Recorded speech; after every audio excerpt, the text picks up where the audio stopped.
Hello friends, the topic we will study today is direction and distance. In this video we will cover the basics of this topic, direction and distance. तो सबसे पहले हम समझते हैं directions. तो basically 4 directions होती हैं. एक नॉर्थ, एक साउथ, एक ईस्ट, एक वेस्ट.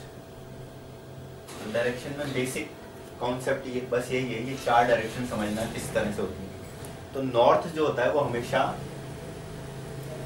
हम अगर इधर खड़े हैं तो हमारे सामने नॉर्थ होगा. तो अगर किसी पर्टिकुलर पर्सन के रेस्पेक्टिव देखा जाए तो north is always in front of the person, और जो उसकी बैक होगी वो साउथ होगी, जो राइट हैंड साइड पे होगा वो ईस्ट होगा, जो लेफ्ट हैंड साइड पे होगा वो वेस्ट होगा. तो बेसिकली अगर हम यहाँ एज्यूम कर रहे हैं कि ये पर्सन यहाँ पे खड़ा है एट द सेंटर पॉइंट इस तरह से, तो उसके सामने नॉर्थ, उसके सामने वेस्ट, उसके राइट हैंड साइड पे ईस्ट और लेफ्ट हैंड साइड पे वेस्ट. ठीक है. जो ये 4 डायरेक्शंस होती हैं इनके बीच जो एंगल होता है वो 90 डिग्री होता है और टोटल सम होता है 360 डिग्री.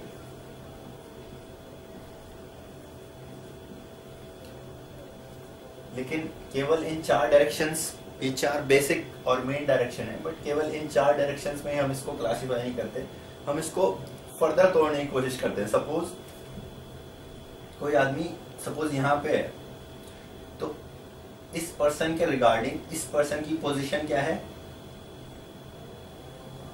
ये पोजीशन है, लेकिन हमें ये पता नहीं कि ये क्या पोजीशन है. तो ये हो सकता है ये 30 डिग्री हो, ये 40 डिग्री हो, ये 50 डिग्री हो. ठीक है. तो 50 degree from the west, right.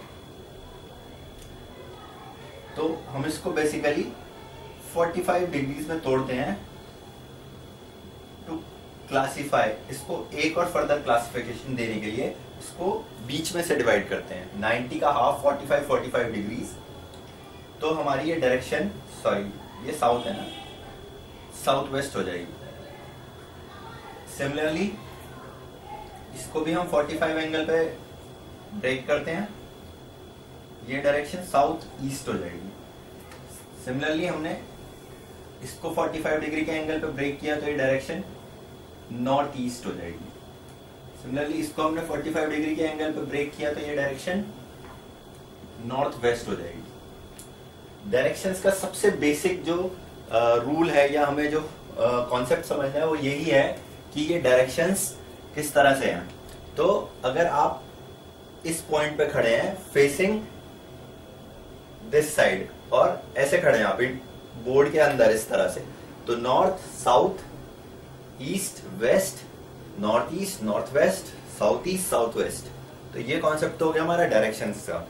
अब हम समझते हैं डिस्टेंस का कॉन्सेप्ट. डिस्टेंस में एक तो सिंपल कॉन्सेप्ट है कि एक पर्सन ए है, एक पर्सन बी है. ए और बी के बीच का डिस्टेंस 5 किलोमीटर है.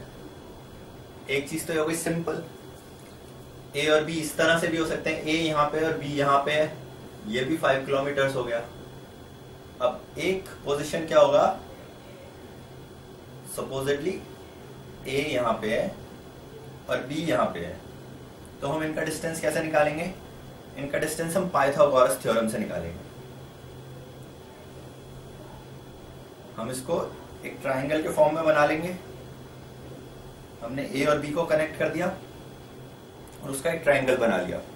अब हम ये वाला डिस्टेंस मेजर करेंगे. हमने ये अज्यूम कर लिया ये पॉइंट एक्स है, ये मान लिया ये पॉइंट एक्स है. अब हमने सपोज करें कि ए और एक्स के बीच का जो डिस्टेंस है वो ए है और एक्स और बी का डिस्टेंस बी है और ए और बी का डिस्टेंस सी है. तो अब पाइथागोरस थ्योरम का फॉर्मूला क्या होता है, सी स्क्वेयर और हाइपोटेन्यूज, इसको हाइपोटेन्यूज कहते हैं, का square is equal to a square plus b square. Hypotenuse का square is equal to base का स्क्वायर और परपेंडिकुलर का स्क्वायर प्लस परपेंडिकुलर का स्क्वायर। ये हमारा बेस हो गया, ये परपेंडिकुलर हो गया, ये हाइपोटेन्यूज हो गया। या हम इसको ऐसे भी लिख सकते हैं, c is equal to under root of a square plus b square. अगर इसमें एक सिंपल एग्जाम्पल लेना चाहें तो हमने एज्यूम किया ए की वैल्यू 3 और बी की वैल्यू 4, तो 3 square plus 4 square is equal to 9 plus 16। 3 का स्क्वायर 9, 4 का स्क्वायर 16, तो ये हो गया हमारा रूट अंडर 25, तो ये आ गया हमारा 5। तो इस थ्योरम से हमें पता चल गया ए और बी का डिस्टेंस कितना है, 5। इसमें डायरेक्शन एंड डिस्टेंस में बेसिक कॉन्सेप्ट यही है। नेक्स्ट वीडियो में हम इसी कॉन्सेप्ट पे अपनी प्रॉब्लम्स लेंगे। Thank you for watching the video.